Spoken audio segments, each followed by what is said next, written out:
I stood there frozen, coffee mug trembling in my hand as my husband's truck pulled out of the driveway like nothing had changed.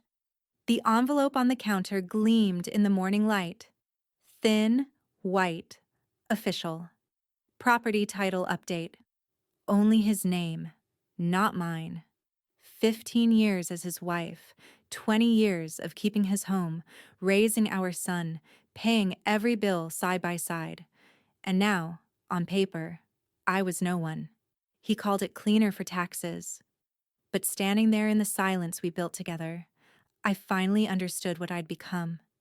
The wife he'd erased, one signature at a time. Wait, before we go any further, I gotta ask, where are you watching from? Drop it in the comments, and don't forget to subscribe. It wasn't the coffee that turned bitter. It was the envelope beside it. The morning light slanted through the kitchen blinds. Stripes of gold cutting across the marble counter. The coffee steamed, untouched, as I stood staring at the thin white envelope marked Property Title Update, County Assessor. I almost tossed it into the stack of bills until I saw my husband's name typed neatly through the window. Gregory Morris. Only his name. My pulse slowed, then quickened again, that odd rhythm the body keeps when it already knows the truth. I slid a finger under the flap and unfolded the sheet. My eyes found the line that mattered most. Owner of record. Gregory Morris and Pamela Morris. Pamela. His sister. Not me. For a second I thought I'd misread it. That maybe it was a clerical thing, some mix-up at the assessor's office. But the words didn't move. They stayed there, ink solid, permanent. The air in the kitchen changed temperature. Warmer. Somehow. Thicker. The sound of the refrigerator motor seemed miles away. I put the paper down like it might shatter. The mug trembled when I reached for it. The bitterness wasn't from the coffee anymore. It was metallic, dry, sitting at the back of my throat. I'd signed those first papers 15 years ago, when we bought this house. I remembered the realtor's perfume, the way Greg winked at me as we carried the boxes inside.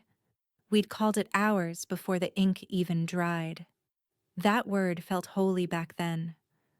Now it was gone, deleted, notarized out of existence. The garage door rumbled. Greg's truck. He came in whistling, smelling like sawdust and aftershave, dropping his keys into the bowl beside the mail.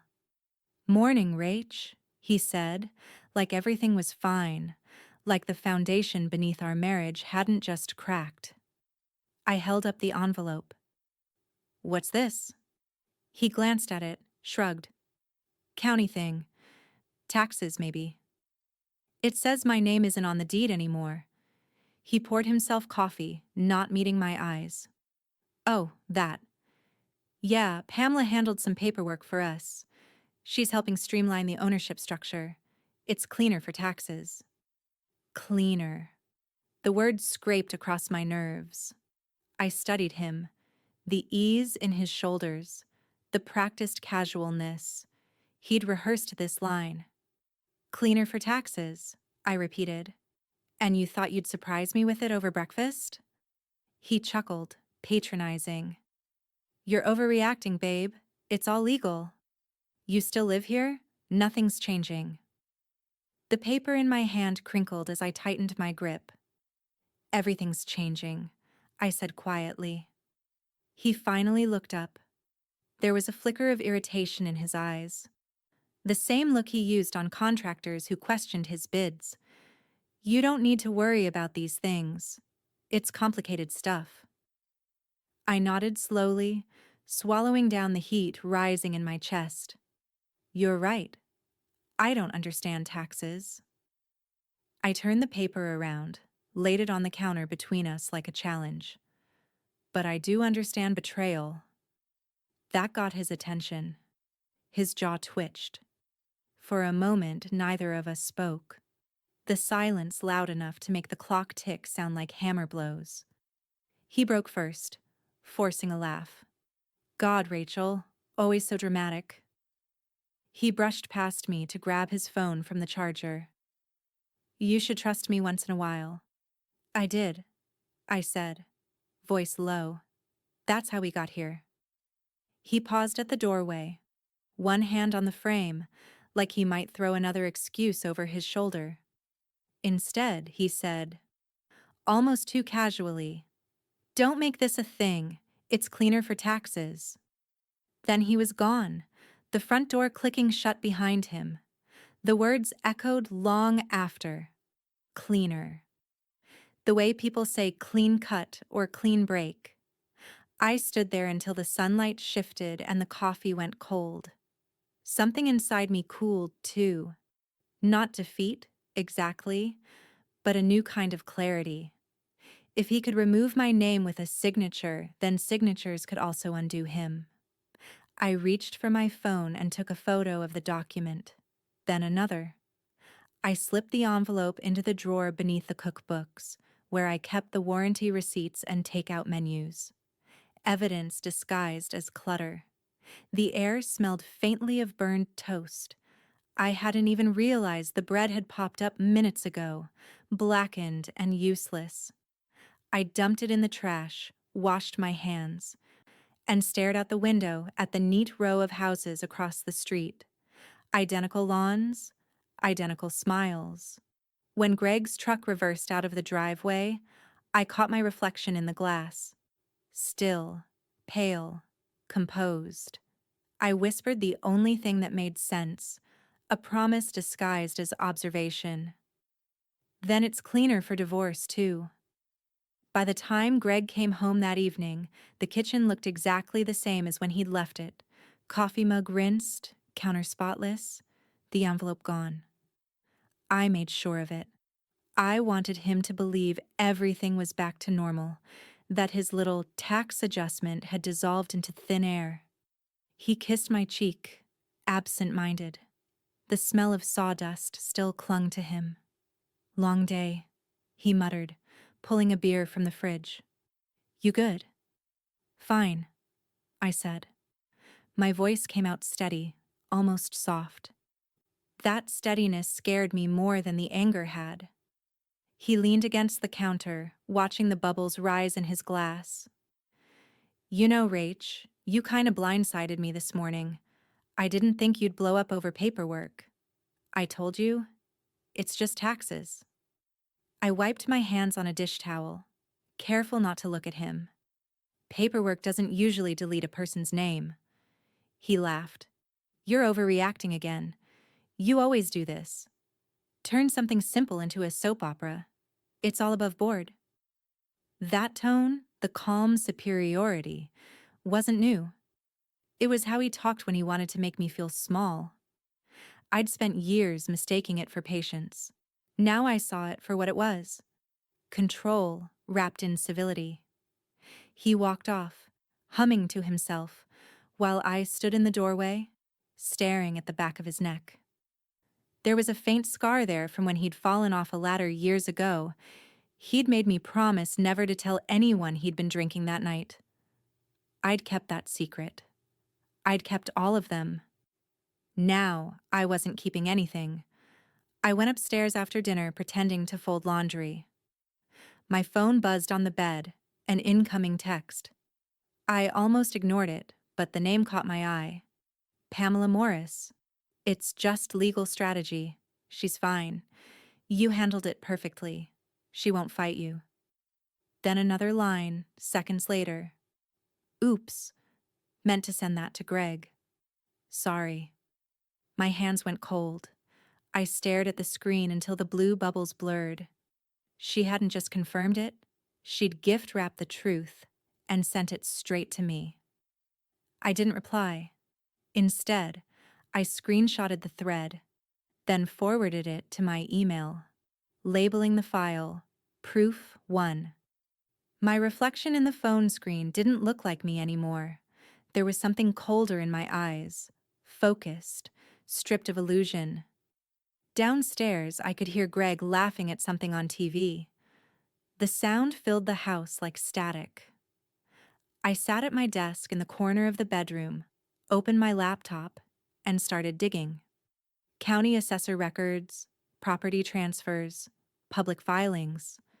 My name had vanished 3 weeks ago. The signatures were clean, deliberate. Someone had spent time on this.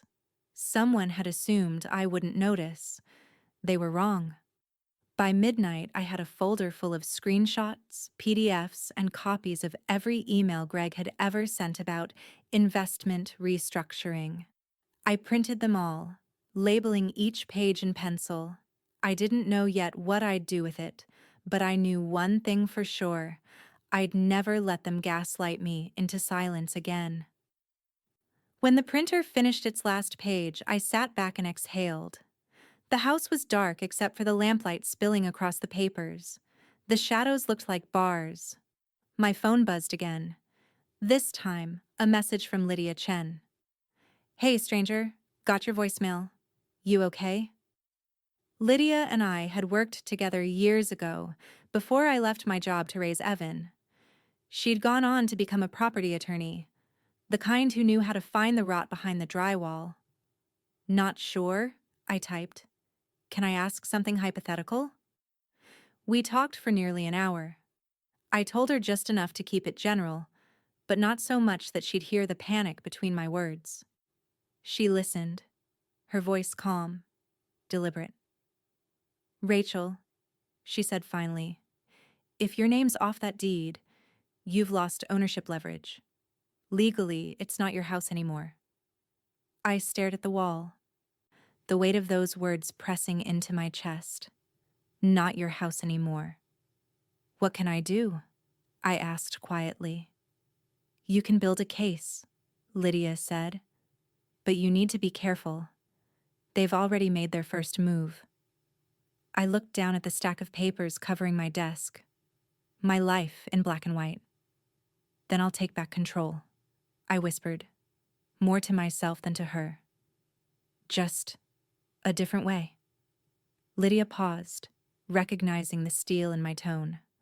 "Rachel," she said slowly, "whatever you're planning, make sure you leave a paper trail cleaner than theirs."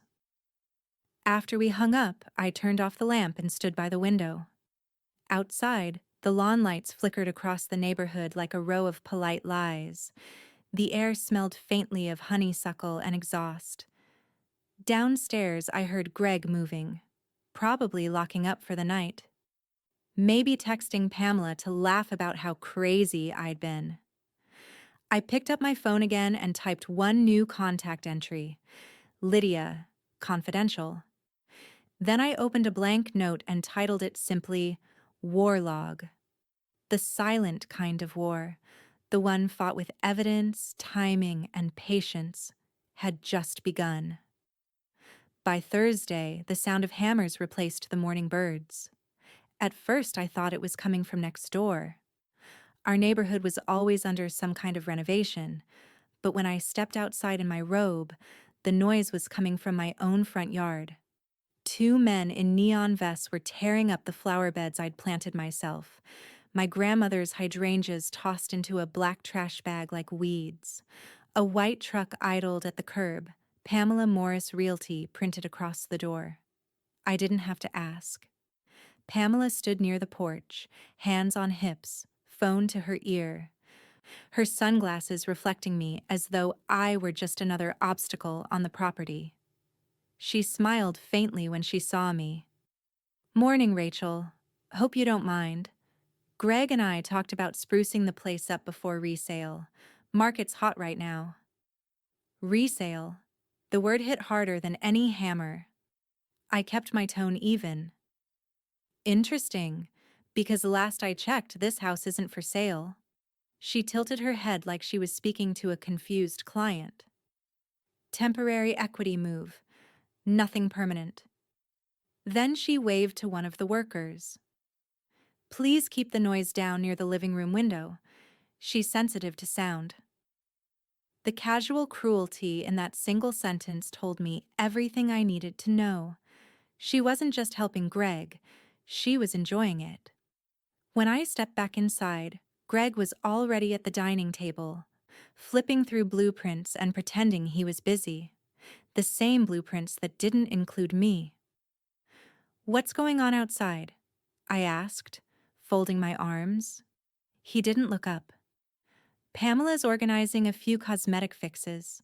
Paint, curb appeal, things like that. It's a short-term equity play." "Equity for who?" I asked.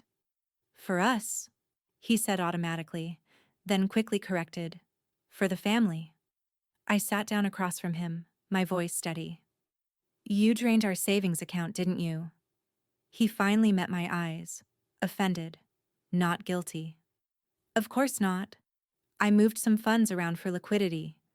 You don't need to worry about—" "Liquidity?" I interrupted. "Is that what you call it when $20,000 disappears overnight?" He froze. The color drained from his face just enough to confirm it. My chest tightened, but I stayed calm. "I checked the statements, Greg. There were withdrawal slips. Pamela's signature was on them." "She's on the business account," he said quickly, defensive now. "It's all intertwined. You wouldn't understand—" "Business," I finished for him. "No, I don't understand business, but I do understand betrayal." His chair scraped violently against the tile as he stood. "You think everything I do is some personal attack. I'm trying to keep us afloat, Rachel. You wouldn't last a day doing what I do." "I lasted 20 years cleaning up after what you do," I said quietly.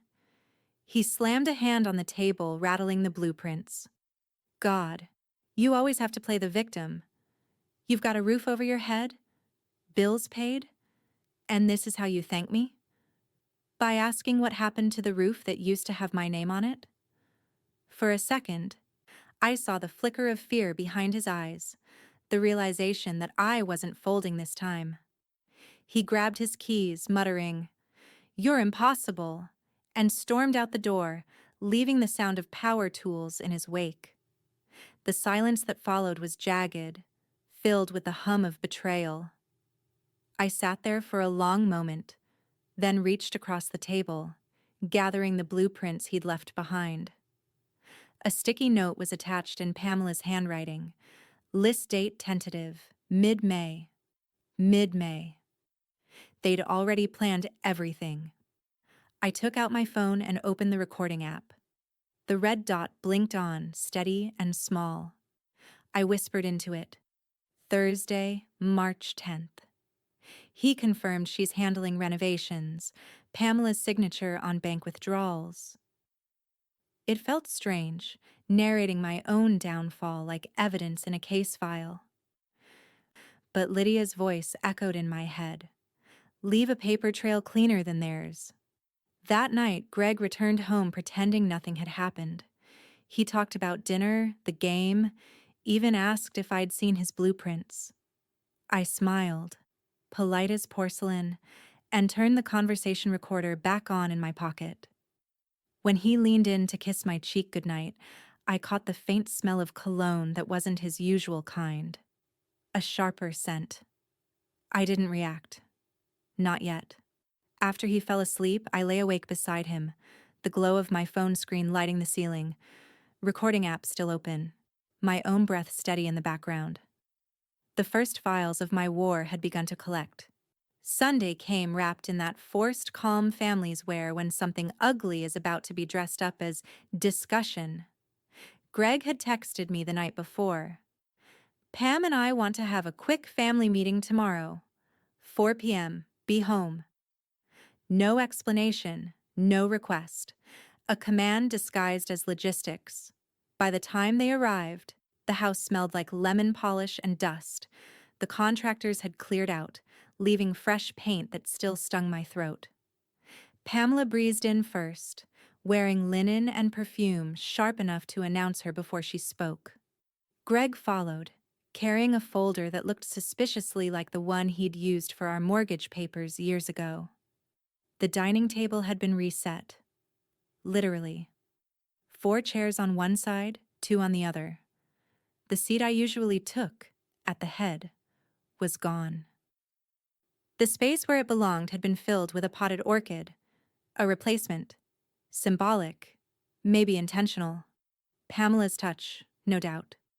She gestured at the chairs. Let's all sit, shall we? I smiled faintly, keeping my voice light. Looks like there's one short. Pamela didn't miss a beat. Oh, Greg thought it might be easier to sit together. Less distance between us. Of course, I said, sliding into a side chair that faced the window. Sunlight spilled across the table, catching on the metal clasp of Greg's folder. He cleared his throat with fake professionalism. We've been looking at numbers. With interest rates climbing, it might make sense to sell the house now before the market drops. Pamela's already done the comps. Pamela handed him a printed sheet, like a teacher passing a test to a student she already knew would fail. We'd be looking at a solid return, she said, smiling at me without warmth. You'd be in great shape financially, Rachel. This is really the smartest move for everyone. I glanced between them, my expression polite, maybe even amused. Everyone? I repeated softly. Greg misread it as hesitation. Listen, I know you're sentimental about the place, but emotions don't pay taxes. If we liquidate now, you'll still walk away comfortable. He said you like it meant less than us.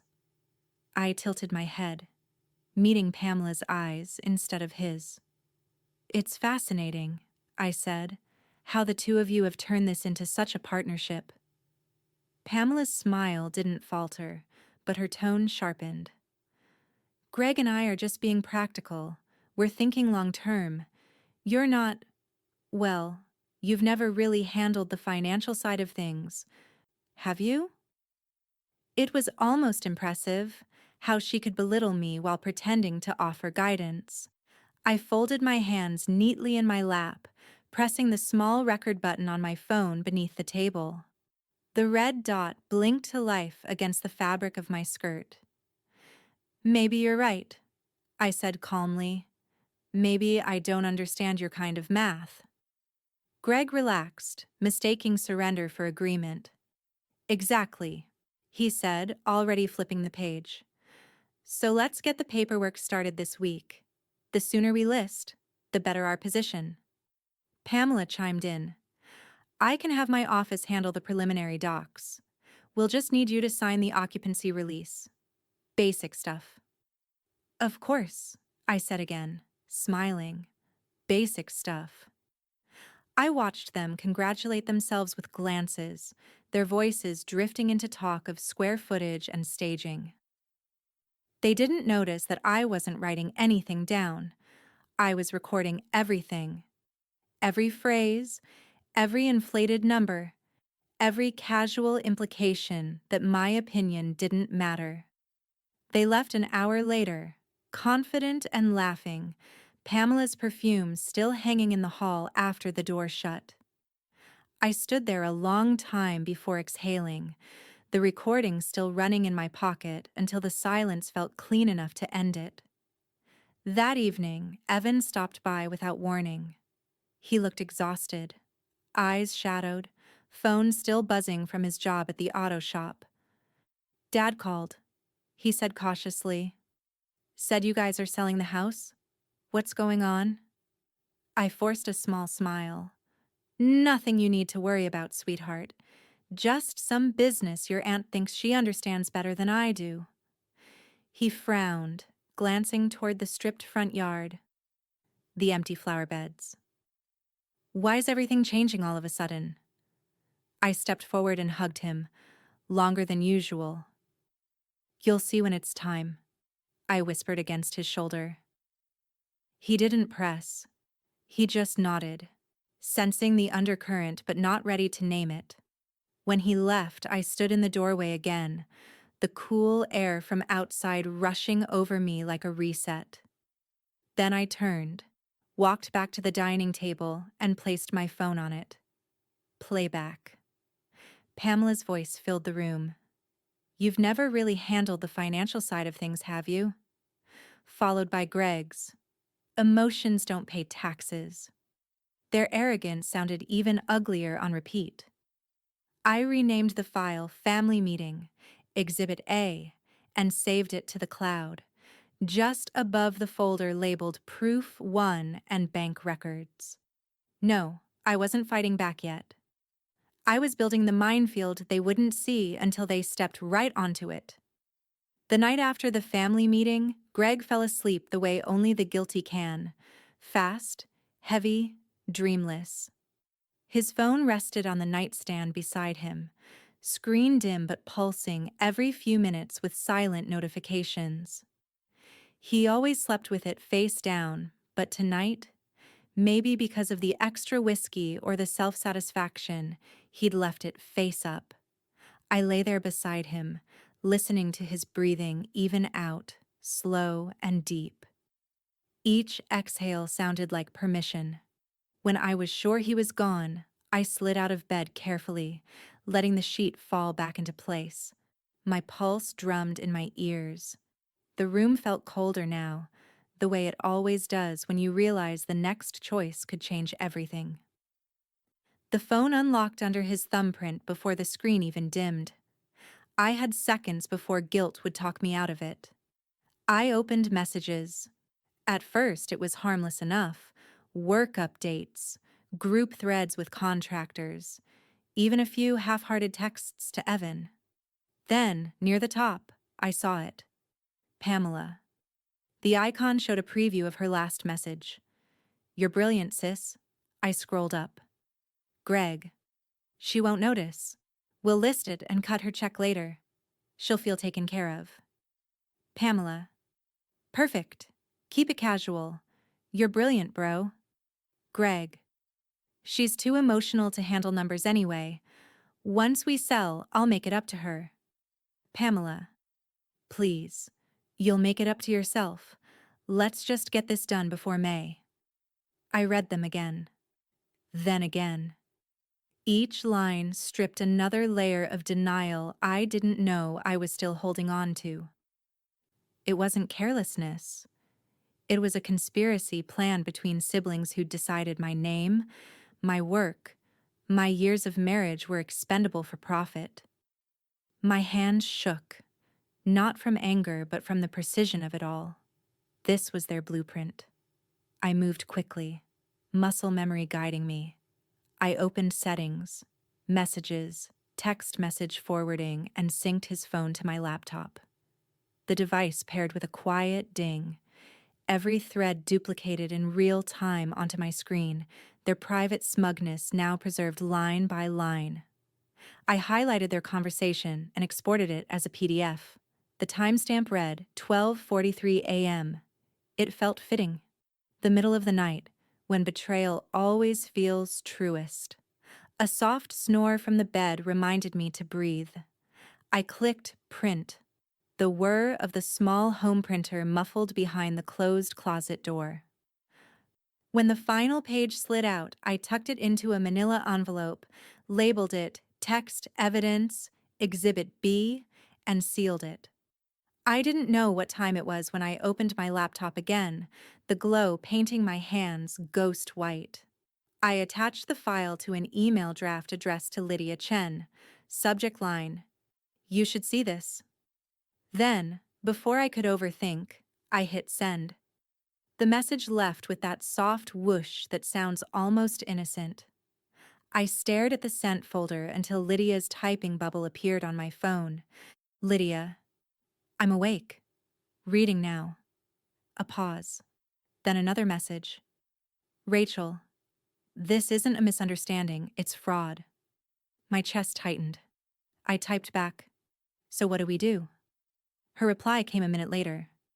"We let them finish burying themselves first. The deeper they go, the harder they'll fall. Don't confront him yet." Her calm was unnerving but grounding, like an anchor dropped in the middle of chaos. I turned off the desk lamp and sat there in the faint glow of the laptop. Greg mumbled in his sleep, some half-formed dream leaking through. I looked at him for a long time, searching for something human I might have missed. a trace of remorse, a flicker of love. There was nothing but the soft rise and fall of his chest. My anger wasn't fire anymore. It had cooled, sharpened, turned into something surgical. I whispered, just above a breath, "Then we'll hand the shovel to the judge." The printer clicked again on its own, some delayed task finishing up, and the sound startled me. I almost laughed. Even the machine was restless tonight. I slid the printed pages under the bed frame, safe from discovery. Then I slipped back under the covers, the edge of the mattress dipping beside him. Greg shifted, half awake. "You okay?"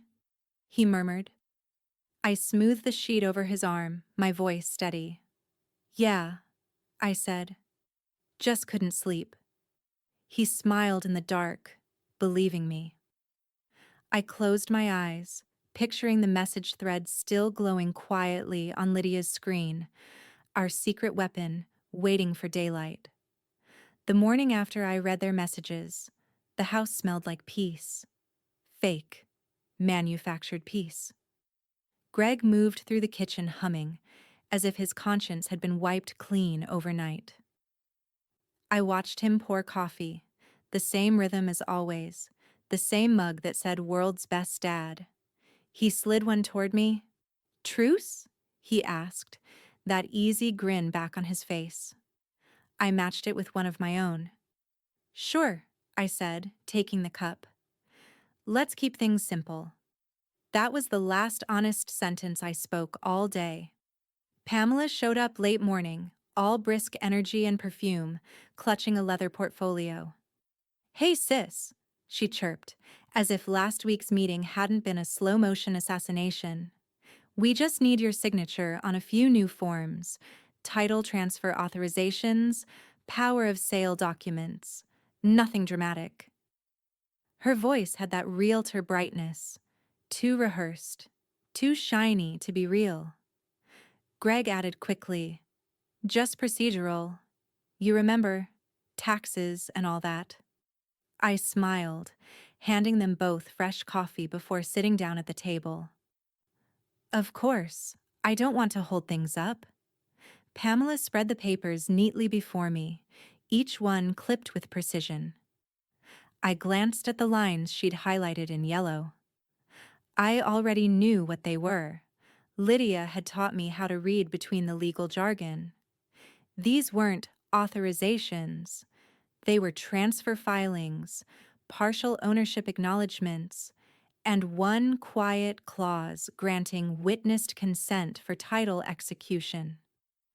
I uncapped a pen and signed exactly where she indicated, "Rachel A. Morris, witnessed." Each stroke deliberate, controlled. Pamela glanced up, surprised by how easily I complied. "You're being so cooperative," she said, almost suspicious. I smiled back, polite. "Well, you're the expert."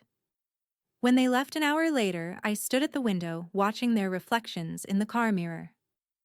Greg leaned in through the driver's side, saying something that made Pamela laugh. She held up the signed folder like a trophy before snapping a photo with her phone. I waited until the car disappeared, then took out my own phone and opened the recording app. "Saturday, 11:45 a.m., I whispered. Greg and Pamela witnessed my signature on transfer authorizations, my signature clearly marked as witnessed. That night, I called Lydia on speaker, pacing my bedroom as the ceiling fan spun shadows across the wall. "You signed as witnessed?" she repeated. "Yes." A pause, then the sound of Lydia exhaling. "Rachel, do you realize what you just did?"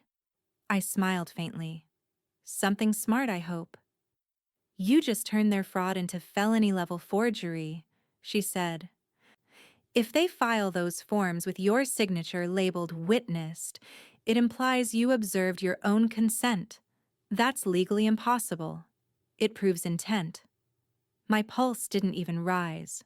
Good. Good? "They can't accuse me of ignorance now," I said. "They wanted a performance. I gave them one." Lydia went quiet for a moment, then chuckled softly, the sound of someone both impressed and mildly terrified. Remind me never to underestimate you. Too late, I said. The next day, I saw Pamela's post online, a photo of her and Greg on the porch, beaming, her caption reading, "Family teamwork pays off," with a house emoji and 3 champagne glasses. I saved the image, screenshotted the comments, and filed them neatly under Exhibit C, Public Declarations.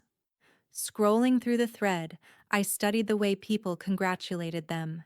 Friends cheering, clients praising their partnership. No one knew what the photo actually captured, the moment they hung themselves, smiling. I could almost hear Lydia's voice again, steady in my head. Let them finish burying themselves first. So I did what I was supposed to. I played the quiet wife. I made dinner. I laughed when Greg told his recycled jokes. I even refilled his coffee cup when he left it half empty on the counter. But every act of obedience now had a purpose. Every kindness was camouflage. Later that evening, when Greg came up behind me in the kitchen and wrapped his arms around my waist, murmuring, "See? Things are good again." I turned in his arms and kissed him lightly on the cheek. "Yes," I whispered. "They are." My phone sat on the counter beside us, its camera light blinking once, quietly recording the moment his hands tightened around me. Because this time, everything was evidence. The listing didn't come from a call or a conversation. It came from an algorithm. One alert. One quiet buzz on my phone. New property listed near you. 4821 Millstone Drive. My thumb hovered over the notification before I opened it. There it was. Our front porch. My porch. Angled to make the steps look wider, brighter, cleaner. My blue ceramic planters had been moved aside, the welcome mat replaced with one that read, "Home Sweet Home," in a font I'd never seen. The caption underneath read, "Meticulously updated 4-bedroom colonial in a sought-after neighborhood. Motivated sellers eager for quick close." Sellers, plural. I stared at the screen until the image blurred. Somewhere in the background of one of the photos, my reflection caught in the kitchen window, frozen mid-motion.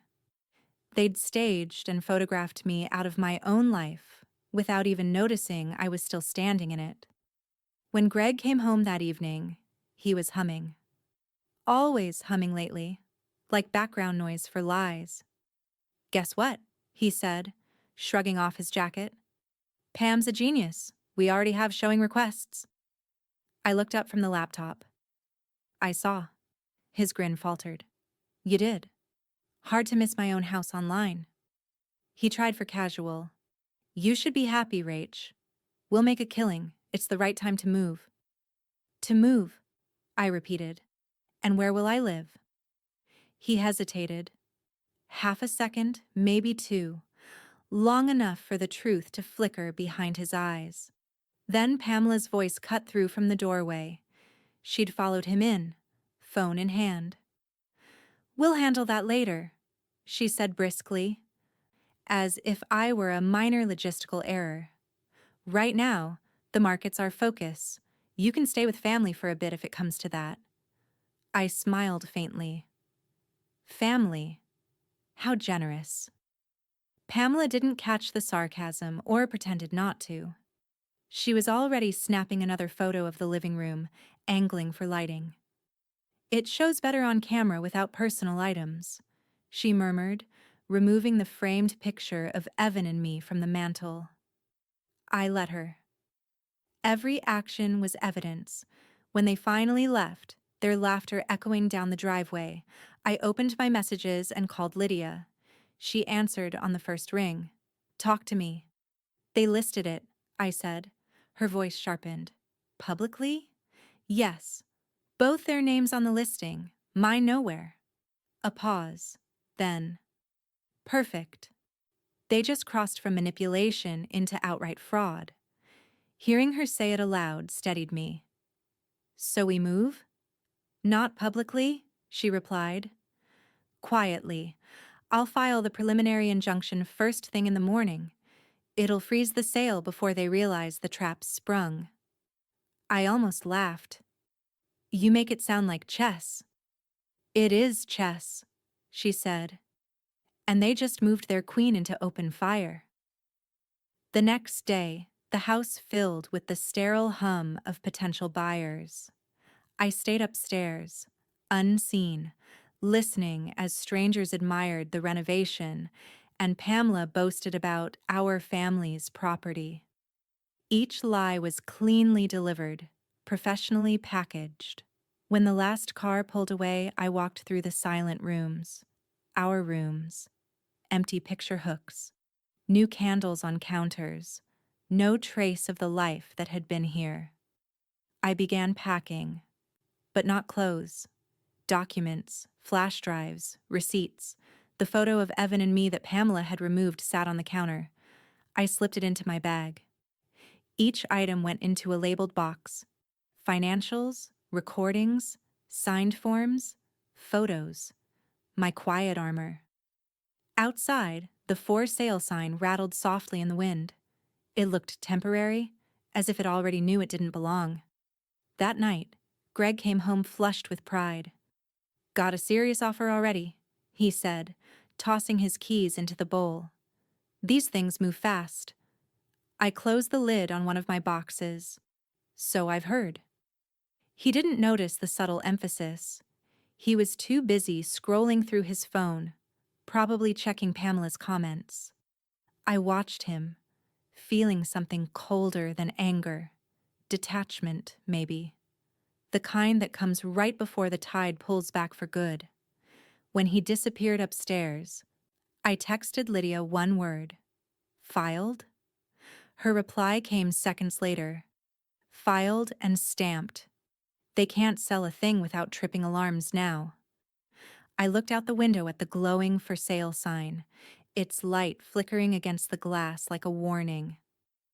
Good, I whispered. Let's see who buys the lie first. The knock on the door wasn't polite. It was war in 3 beats.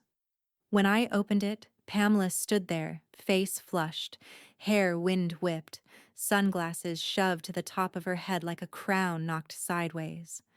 She didn't wait to be invited in. She barreled past me, waving a packet of papers like a weapon. "You dragged this into court," she shouted. "Are you out of your mind?" Her perfume hit before her words fully registered, sharp and floral, the scent of someone trying to mask panic. I closed the door behind her. "You dragged me off the deed," I said evenly. She spun around, mouth opening and closing like she'd been slapped by air. "You could have come to me, Rachel. We're family. You didn't have to—" "Get legal help?" I finished for her. "No, I think I did." Greg appeared at the top of the stairs, barefoot, phone in hand, face pale. "Pam," he hissed. "Keep your voice down." Pamela whipped toward him. "Do you have any idea what she's done? There's a court summons. A restraining injunction. The listing's frozen. Buyers are asking questions. The brokerage is freaking out." Greg came down the steps 2 at a time, eyes darting toward me, then the papers in her hand. "What is this, Rach?" I smiled, small, calm, surgical. "It's called a preliminary injunction. You can't sell property you don't own." He stared at me like he didn't recognize who he'd married. "You went to a lawyer?" "Of course," I said. "You told me not to worry about the paperwork." So I didn't. I hired someone who could. Pamela let out a sharp laugh, the kind people use when they're seconds from breaking. "You're vindictive," she spat. "You've always been jealous of how Greg and I work together. You couldn't stand not being part of it." My voice stayed level. "Vindictive women don't wait," I said quietly.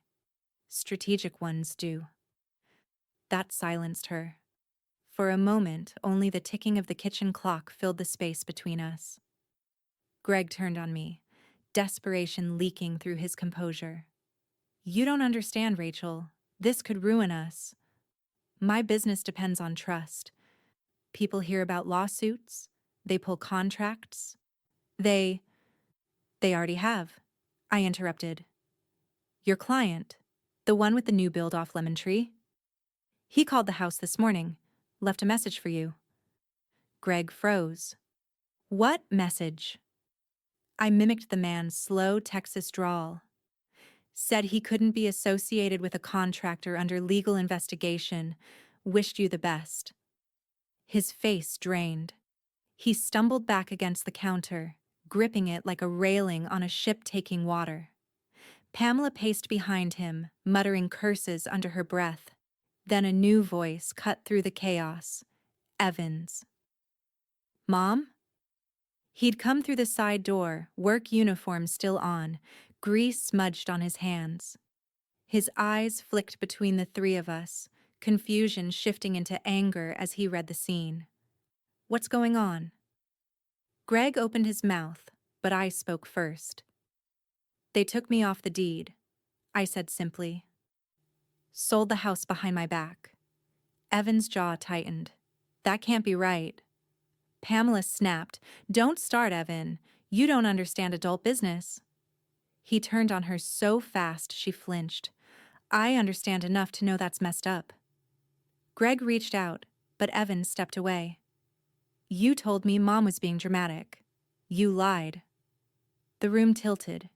Years of family balance shifting in seconds. Pamela looked ready to combust. Greg looked like he wanted to disappear.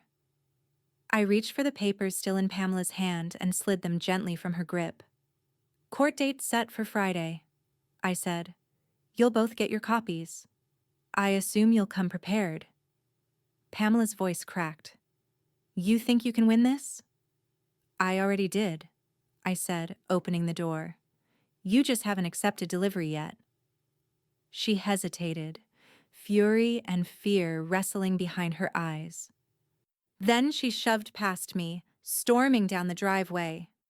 Greg lingered, half turning like he wanted to say something, but no words came. He followed her out, silence trailing in his wake. Evan stepped closer, voice softer now. You okay, Mom? I smiled at him, tired but sure. I'm better than okay. I'm ready. Outside, Pamela's car engine roared to life, tires screeching as she sped off. The sound faded, replaced by the quiet hum of the refrigerator. The same sound that had filled the kitchen the morning I found the envelope. Full circle. I picked up my phone and texted Lydia. They know. Friday confirmed. Her reply came seconds later. Good. Let them come armed. We've already built the battlefield. I slipped the phone into my pocket, looked at the empty doorway, and whispered to no one in particular. War it is. Thursday night, the eve before court, had a strange stillness to it.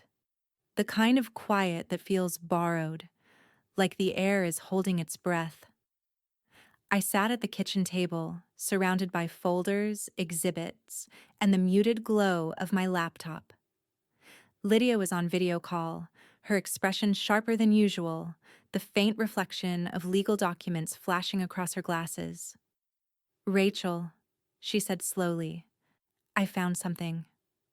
Those words never mean anything good.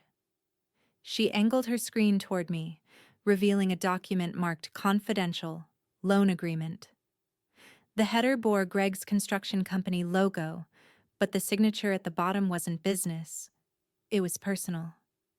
Gregory Morris, borrower, collateral, 4821 Millstone Drive. My heart kicked once, then again, off rhythm. He used the house as collateral? Lydia nodded, flipping through the pages. Private lender, high interest, issued 6 months ago. And here's the part you'll love. Your name removal is what made it possible. He couldn't have taken that loan with you still on the deed.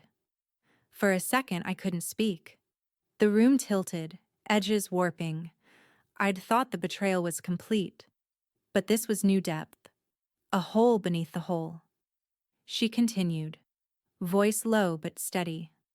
Legally, without your signature, that loan is invalid. He committed financial misrepresentation. If he defaults, and he will, the lender can't foreclose without your consent. He trapped himself, Rachel. I pressed a hand to my mouth. He didn't just steal from me. He gambled our home to cover his debt. Lydia's mouth curved into the smallest, coldest smile I'd ever seen. And you're about to own the table he bet on. I leaned back, exhaling. The paper trail I'd built over weeks suddenly felt heavier, like it had been waiting for this moment to reveal its purpose. This wasn't just about humiliation anymore. It was financial annihilation. He'd written his own ending, line by notarized line. Send me the full file, I said. Already did. It's in your inbox. You'll want to study page 5. It's the consent clause. Without your name, the loan is unenforceable. I nodded. He thought he erased me from ownership. Turns out he erased himself from solvency. Lydia gave a small nod of respect. Tomorrow, you stay calm. Let me lead with the loan evidence. We'll start with motive and with intent. Judge Patel hates deceit. This will hit his nerve. When the call ended, the house was silent again. I stared at the stack of papers in front of me, the ones that once symbolized love, family, partnership. Now they were evidence, and I was done confusing one for the other. I walked upstairs, the floor creaking beneath my feet. On my nightstand sat a silver-framed photo of Sophie, Evan's little girl. The 1-year-old grin, the frosting on her cheeks from her first birthday cake. The future that deserved cleaner ground than the lies we'd built this house on. I picked up the photo, tracing a fingertip over her face. This is why, I whispered. I sat on the edge of the bed, reciting my testimony aloud. The facts, the timeline, the tone. Lydia had taught me the rhythm of the courtroom, the balance between emotion and evidence. I practiced until my voice stopped shaking, until the story sounded less like pain and more like precision. Downstairs, the clock struck midnight. My phone buzzed on the comforter. Evan, I'll be there tomorrow. I want to see it. For a moment, I didn't know what to write back. He had already seen so much. The arguments, the manipulation, the collapse of his father's pride. But tomorrow would strip away what little illusion remained. Me. Then you'll see who your father really is. He read it instantly. The typing bubble appeared, then vanished. No reply. None needed. I set the phone down beside Sophie's picture and turned off the light. The house creaked softly as the wind pressed against the windows, like it remembered who it really belonged to. Tomorrow the story would leave these walls and move to a courtroom. And for once, Greg's smooth words, Pamela's bright smile, their careful lies, none of it would matter. Because numbers don't perform. Paper doesn't lie. And in the morning, I'd make sure everyone saw it for themselves. The courthouse smelled like dust and disinfectant, some mix of age and consequence. Friday morning light filtered through the high windows, painting the floor in uneven stripes that looked almost like judgment. I sat at the plaintiff's table beside Lydia, my palms flat on the cool wood, my folders arranged in meticulous order. Across the aisle, Greg leaned toward his attorney, whispering furiously. Pamela sat a few chairs away, her pearl earrings trembling slightly each time she swallowed. The bailiff called the room to order. Judge Patel entered. A calm presence in dark robes, eyes sharp enough to slice through pretense. He looked like a man who had seen every version of family greed and still hadn't developed patience for it. Lydia leaned toward me. Breathe, she murmured. I am, I whispered back. For the first time in months, the defense opened first. Greg's lawyer, a slick man with a perfect tie knot and a smile that never reached his eyes, stood and began to talk like he was addressing a jury of children. "Your Honor, this is not a case of fraud," he said. "This is a case of misunderstanding. Mrs. Morris, Rachel, has long been uninvolved in her husband's business affairs. She has admitted as much. She grew overwhelmed by the complexity of financial documents she didn't fully grasp." He looked over at me like he expected agreement. I met his gaze, expression neutral, the silence between us louder than any protest. He continued, pacing. "Gregory Morris is a hard-working man. His only intention was to stabilize his family's assets during a period of economic uncertainty. His sister, Pamela, merely assisted as a realtor. No malice, no deception." Pamela's lawyer nodded sympathetically, as though being accused of deceit were an unfortunate inconvenience. Greg's attorney paused for effect. Unfortunately, Mrs. Morris reacted emotionally instead of rationally. She brought forward claims that are not only inaccurate, but damaging to a man's livelihood. Lydia's pen clicked once, a quiet, deliberate sound. It was her way of saying, "Let them talk themselves deeper." When it was Pamela's turn, she took the stand in her signature neutral tones, the mask of professionalism back in place. "I only acted for efficiency," she said. "Greg and I were trying to protect family equity. Rachel has never been involved in the business side of things, so we took initiative. It was for her benefit, really." "For her benefit," Lydia whispered under her breath, writing something in the margin of her pad. I stayed silent. Still, every movement calculated. Lydia had warned me. Judges notice composure more than outrage. Pamela stepped down, avoiding my eyes. Greg's attorney turned toward the judge. "Your Honor, as you can see, there was no malicious intent, only miscommunication." Judge Patel nodded slowly. "Then I assume the plaintiff will have evidence to the contrary?" Lydia rose, smooth as a blade. "We do, Your Honor." She glanced at me, voice dropping to a whisper only I could hear. "Wait for cross, then open the folder." I nodded once. Greg took the stand. His testimony was polished, practiced. He talked about stress, about protecting his investments, about love and duty and confusing paperwork. Each word carefully selected to sound humble, remorseful. He even managed a shaky sigh when asked why he hadn't told me about the title change. "She's always been emotional about finances," he said softly. "I didn't want to worry her." Lydia stood for cross-examination. "Mr. Morris, is it true you used this same property as collateral for a private loan?" Greg froze. I was considering or completed?" she asked. His lawyer interjected.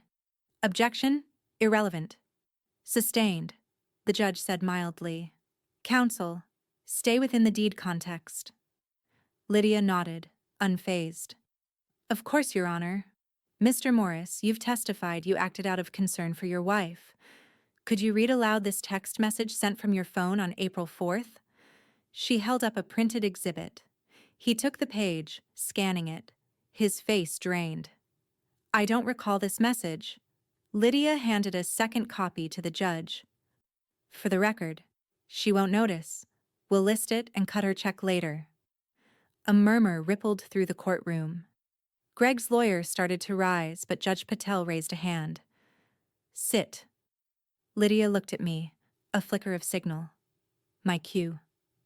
I stood slowly, smoothing the edges of the manila folder before walking to the bench. My heels clicked in the silence, each step deliberate. "Your Honor," I said, my voice steady. "I brought some messages." I placed the folder on the desk. Texts, emails, recordings, all printed, labeled, time-stamped. Inside were weeks of evidence. The intercepted texts between Greg and Pamela, the audio of the family meeting, and the deed transfer with my falsified signature marked witnessed. Judge Patel flipped through the first few pages, his expression unreadable. Then, quietly, he said, "Mr. Morris, you may want to consult with your counsel before we continue." Pamela's face drained of color. Greg's hands trembled against the table. The room was silent except for the faint shuffle of paper. I turned back toward my seat, catching Lydia's eye.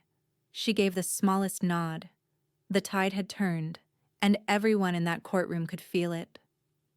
The air inside the courtroom turned heavy enough to taste. Paper rustled like whispers, tension humming beneath every shallow breath. Judge Patel adjusted his glasses, the faint squeak of metal on glass sounding louder than a gavel. He held the printed exhibit Lydia had given him, his expression flat, but his tone carrying the weight of disbelief. He read aloud, slowly, "She won't notice. We'll cut her check later." The words echoed off the marble walls, hollow and cold. Gasps rippled through the small crowd seated behind the benches, other attorneys, a few local reporters, and one man who muttered a quiet, "Jesus Christ." Greg's face went colorless, a fine sweat gathering at his hairline. Pamela's manicured hands shook as she reached for a water bottle that wasn't there. The judge's gaze moved between them, steady and unimpressed. "This message was sent from your phone, Mr. Morris?" Greg's lawyer tried to intervene. "Your Honor, these texts may have been taken out of context." Judge Patel raised one hand. "Counsel, context does not alter content." He turned to Lydia. "Continue." Lydia stood, composed as ever. "Your Honor, the text is only one part of the communication pattern. If I may, Exhibit F." She handed over a single page, the deed transfer authorization, with my neat cursive signature at the bottom. "Rachel A. Morris, witnessed." Patel's eyes scanned it once, then again. "This signature was notarized?" Lydia nodded. "Yes, Your Honor, by Mrs. Pamela Morris." Pamela's head jerked up. "It was procedural. Greg asked me to—" "Mrs. Morris," the judge interrupted, his tone sharpened. "Did the plaintiff sign this document in your presence?" Pamela hesitated. "Well, not technically." "Then it is not procedural," Patel said. "It is perjury." A ripple of murmurs coursed through the courtroom again. Pamela's breathing turned uneven, quick. Greg's attorney shifted uncomfortably, whispering frantic instructions that neither sibling seemed to hear. Lydia stepped forward with the final strike. "Your Honor, to clarify the legal standing, Texas Penal Code, Section 32-46, fraudulent securing of documentation with intent to defraud. The defendant not only removed my client's name from a property without consent, he and his sister then notarized a falsified witnessed signature to legitimize the act. That constitutes criminal misrepresentation, not civil confusion." Pamela shot to her feet. "You can't accuse me of fraud. I was following Greg's lead. He said it was—" "Sit down, Mrs. Morris," Patel ordered, voice low but absolute. She sank back into her chair, trembling, her composure collapsing one layer at a time. Greg tried to salvage something, anything. "Your Honor, I admit things got messy, but I never meant to defraud my wife. I just wanted to handle the finances." Patel leaned back in his chair, folding his hands. "Mr. Morris, this isn't a disagreement over finances. This is an orchestrated transfer of property ownership, paired with a falsified witnessing and concealed communications indicating intent." He let the words hang before delivering the blow. "This isn't a civil misunderstanding. This is criminal misrepresentation." The sound of the gavel against the block was soft, More punctuation than punishment, but it reverberated through the room like thunder. Pamela closed her eyes, tears threatening the edges. Greg's jaw clenched, his knuckles white against the table. Every bit of their smooth confidence, every smirk, every practiced defense was stripped away. Lydia stayed perfectly still, her expression calm, surgical. Your Honor, the plaintiff requests that the court transfer the property title back to its rightful ownership pending further proceedings, and that an inquiry into the loan secured with falsified ownership be initiated. Patel nodded slowly. Granted, pending verification. He turned to me. Mrs. Morris, I commend your composure. Not many handle deceit with such precision. For the first time, I let out a breath I hadn't realized I'd been holding. The release was quiet, almost reverent. Years of silence, gaslighting, and forced smiles, all distilled into this single moment where truth spoke louder than charm. I didn't look at Greg or Pamela as the judge's words settled like a verdict already delivered. I just focused on the papers in front of me, clean, signed, and finally honest. Lydia leaned close, whispering, "That's checkmate." I whispered back, "Not yet. I want the world to see the board." Outside the window, the sky had turned the color of slate, storm gray, unrelenting. The kind of sky that promised something was still coming. The case wasn't over. The headlines hadn't hit, but the facade was gone. And for the first time, I could finally see the ruin they'd built for what it was. Mine to reclaim, brick by brick. By Monday morning, the story had already broken. I didn't have to tell anyone. Dallas did it for me. The headline slid across my phone while I was making coffee. Local contractor and realtor siblings under investigation for property fraud. There it was, in black and white. Their smiling headshots side by side, cropped from the same charity event photo Pamela had once posted with the caption, Family Rishus Foundation. Now it sat above words like criminal, deed manipulation, and pending charges. I watched the percolator bubble, the sound oddly satisfying. Outside, the neighborhood looked unchanged. Lawns still trimmed, sprinklers still hissing, but something had shifted. Curtains that used to stay open were now drawn. Neighbors who once waved now lingered too long by their mailboxes, pretending not to look. When the phone rang, I already knew who it was. Lydia. "Morning," she said, her voice brisk, the tone of someone who's already read 5 articles before breakfast. "You've seen the press." "Hard to miss," I said. Greg's company lost 2 investors overnight. One of them's threatening a civil suit if the contract gets voided. Pamela's brokerage suspended her license until the review's over. I stirred my coffee, the spoon clinking softly. They're efficient when it's one of their own. They're efficient when there's blood in the water, Lydia corrected. But it's working in your favor. The judge is expediting title reinstatement. I smiled faintly. He doesn't waste time. Neither do you, Lydia said.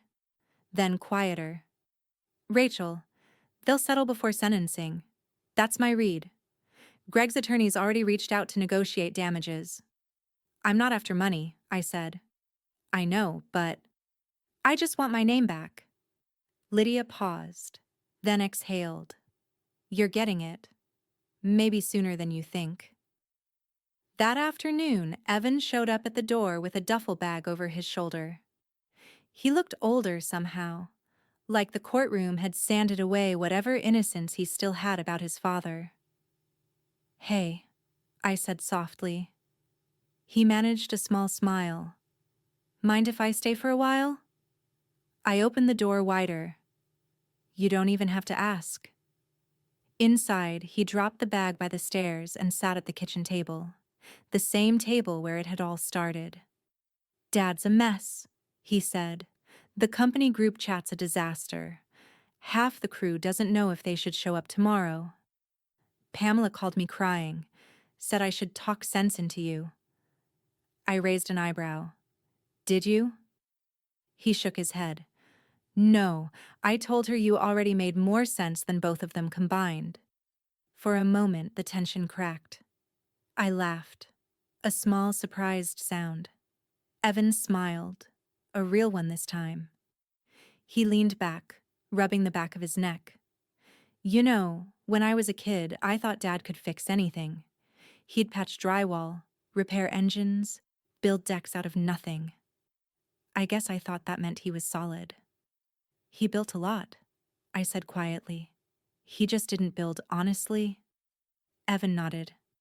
"Guess that's why it all fell apart."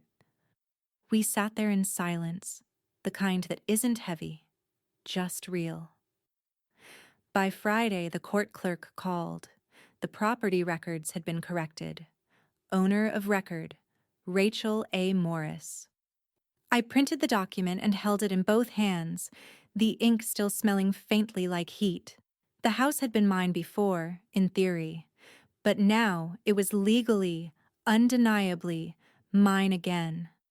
I walked outside, the afternoon sun washing over the front porch. The for sale sign was still planted in the yard, half tilted, the paint peeling from last week's rain. I pulled it up with both hands, the metal squealing in protest, and carried it to the curb. When I came back inside, Evan was watching from the window. "Feels good?" I nodded. "Feels right." He smiled. "Guess this place finally belongs to the right Morris." I folded the deed carefully and slipped it into a new frame, setting it on the mantel where our family photo used to be. That night, I stood at the kitchen window, the lights dim, the hum of the refrigerator steady again. Lydia texted. "Lydia, they'll plead out. Minimal jail, restitution, public record." Me. "That's fine. The world already knows what they did." Lydia. "So what now?" Me. "Now, I repaint." I looked around the kitchen, at the walls that had heard every lie and every truth, and imagined them lighter, warmer, mine. The quiet didn't feel empty anymore. It felt earned. The sentencing hearing was held in the same courtroom where everything had first cracked open, same varnished benches, same sterile air. But it felt different this time. This time, I wasn't walking in to defend myself. I was walking in to decide what kind of ending I wanted. Pamela sat 2 rows ahead, shoulders rigid, eyes red. Greg was beside her, hands clasped, face drawn and gray. They didn't look like co-conspirators anymore. They looked like 2 people who'd realized the world had finally stopped believing their story. Lydia leaned toward me. "You don't have to say anything," she whispered. "You've already won." "I know," I said, "but I need to finish it." Judge Patel entered, the low murmur of the room fading to silence. He reviewed the case summary, his voice even. "The court recognizes the plea agreement entered by both defendants. Before sentencing, the plaintiff has requested a brief statement." I rose, the sound of my heels steady on the polished floor. My palms didn't shake this time. "Your Honor," I began, "I understand that justice usually ends with punishment, but I've spent enough years watching punishment disguised as love, and I've learned that it doesn't fix much. I don't want them in jail." A murmur rippled through the room. Even Lydia's head snapped toward me. I continued, voice firm. "What I want is restitution, and a written apology. Not to me alone, but to the court, acknowledging exactly what they did." Judge Patel studied me for a long moment, his gaze thoughtful. "You're requesting an amendment to the sentencing terms?" "Yes, Your Honor. Full financial restitution of the stolen funds, transfer penalties, and a signed letter to remain part of public record. They built their success on paperwork. Let them sign the truth for once. Pamela's mouth fell open. Greg looked confused, as if he'd expected rage, not grace sharpened into strategy. Patel nodded slowly. You realize this will lessen their time served. I do, I said. But a written admission lasts longer than a few months behind bars. The judge sat back, expression unreadable. Very well. The court will allow it. Restitution is calculated by counsel, and a written statement of wrongdoing, to be filed and notarized within 7 days. He banged the gavel once, approval disguised as punctuation. Outside, the courthouse steps shimmered under the Texas sun. Reporters waited, their microphones like vultures. Lydia touched my arm before we reached them. That was unexpected, she said. You just let them walk lighter. No, I said softly. I let them walk in daylight. Everyone can see what they are now. She smiled, half proud, half in awe. You turned revenge into reform. I met her gaze. That's the only kind that lasts. A week later, the apology letters were filed with the county clerk. They were supposed to stay buried in records, quiet legal footnotes. But nothing stays buried in Dallas for long. An intern leaked Pamela's to a local journalist. We acted out of arrogance, it began. We believed we could manipulate a system built to protect people like her. The quote ran in every outlet by morning. The brokerage dropped her name from its website before lunch. Greg's company folded by the end of the week. Humiliation had a longer shelf life than incarceration ever could. When the restitution arrived, Lydia helped me sort through it. Checks, transfers, property credits. She looked over the totals, eyebrows lifting. This could buy you a new house. I shook my head. I already have one. Instead, I wrote a smaller check, modest by comparison, and handed it to her. What's this? Donation, I said. To that legal aid group you mentioned, the one that helps spouses who get blindsided by paperwork. She blinked, caught off guard. You sure? Completely. I don't want to keep money that came from deceit. I want to turn it into something that fixes it. Lydia looked at me for a long moment, then laughed softly. Rachel Morris, you really don't miss. Not anymore, I said. That evening, I stood outside on the porch with Evan. The sun was setting behind the rooftops, burning the sky a warm orange. Mom, he said quietly, you really forgave them? I thought about it. Not exactly. Forgiveness isn't forgetting. It's just choosing where to stop carrying the weight. He nodded slowly, watching the horizon. Guess that's what Sophie'll learn from you. I smiled. That's what I hope. The cicadas started their evening hum, the sound rolling soft across the yards. Inside, the framed deed caught the last light of the day, my name gleaming clean across it. The war was over, but the echo of it had built something stronger. And for the first time, the quiet felt not like an ending, but a beginning. By late summer, the house didn't sound the same when I walked through it. It no longer echoed with suspicion or dread. It breathed. The walls, once painted a flat, lifeless gray, now glowed in soft amber. The scent of new paint mingled with lemon cleaner and barbecue smoke drifting from the backyard. It felt lived in again, not haunted. I ran my hand along the freshly painted trim in the hallway. For years, this corridor had been Greg's project zone, a euphemism for rooms I wasn't supposed to enter while he worked. Now the doors stood open. Guest room, office, storage, all reclaimed, bright and unhidden.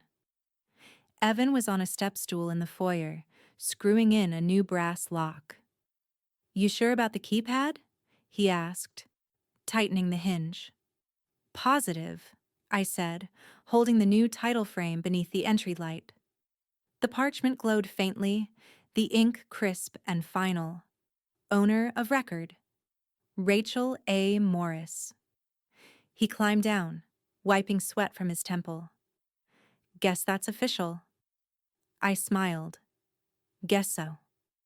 He helped me hang the frame on the wall beside the front door. The hammer strikes echoed lightly, no longer sharp, just decisive. When it was level, we stood there for a moment, admiring the quiet symbolism. Dad used to hang his company license right here, Evan said. I know, I replied. Now this one's staying up. He nodded, his expression soft but sure. It should. Outside, the neighborhood buzzed with quiet gossip. Dallas suburbs thrive on scandal, and this one had been a buffet. But lately, the whispers had changed tone. Curiosity had turned to respect. Mrs. Dillard from across the street dropped off homemade cornbread last week, just because. 2 houses down, the Grangers, who'd avoided me during the whole ordeal, invited me to join the HOA board. I said no, politely. Some victories don't need committees. By early evening, the backyard came alive with laughter. Lydia stood by the grill, flipping burgers with mock precision while Evan handed out paper plates to the handful of neighbors who had braved the social resurrection. The lights I'd strung across the fence swayed in the warm breeze, casting a honey-colored glow across the grass. "Don't burn those," I called. "Please," Lydia said, smirking. I argued down 2 defense attorneys. I can handle beef. I handed her a glass of iced tea. Lawyers always think they can multitask. She grinned. Speaking of multitasking, guess who's trending on Google right now? I raised an eyebrow. Should I be afraid? Pamela Morris, she said, holding up her phone. Most searched realtor in Texas for all the wrong reasons. Hashtag or is witnessed, but not present is taking off. I laughed, an unguarded, full laugh that startled me with its ease. Poetic justice, I said. Evan chuckled from the patio. You just went viral by association, Mom. I'll survive, I said, brushing imaginary dust from my hands. Some fame fades. Reclaimed names don't. The sun dipped behind the rooftops, bathing everything in that forgiving kind of twilight where even mistakes look softer. The chatter hummed around me, neighbors trading recipes, Lydia teasing Evan about his burnt corn, the smell of charcoal mixing with cut grass. I walked to the edge of the yard and looked back at the house, the porch lights, the open windows, the gentle flicker of life returning. For the first time in years, I didn't feel like I was standing on contested ground. I felt like I'd built something from the ashes. Something unshakable. Lydia joined me, wiping her hands on a napkin. You really did it, she said. They tried to erase you, and you turned it into a case study in resilience. I smiled, quiet but certain. I didn't want a victory. I wanted a home. And? I looked up at the warm light spilling from the kitchen window, the laughter drifting out behind it. They built me a legacy instead. For a long moment we stood there, listening to the easy rhythm of belonging returning. The air felt lighter, like something finally exhaled. Freedom doesn't shout, I thought. It settles in, like evening light, earned, steady, and yours to keep. And as the first stars blinked through the dusk, I whispered, not to anyone in particular, but to the house itself, welcome home. The morning sun came through the kitchen window just like it always had. Angled, quiet, gold. Same seat, same mug, same smell of fresh coffee curling through the air. But this time, there was no envelope on the counter. No tremor in my hand when I lifted the cup. Just light, just peace. The surface of the marble gleamed where I'd scrubbed away years of dust and fear. Outside, the hydrangeas bloomed again, my grandmother's cuttings resurrected from the roots after the construction crew had nearly buried them. Their color was deeper now, almost defiant. I sat back and watched the sunlight spill across the new paint. The soft hum of the refrigerator steady behind me. The same sound that once haunted me now felt like rhythm, steady, reliable, mine. The back door creaked open. Evan stepped in, holding a paper bag from the bakery downtown.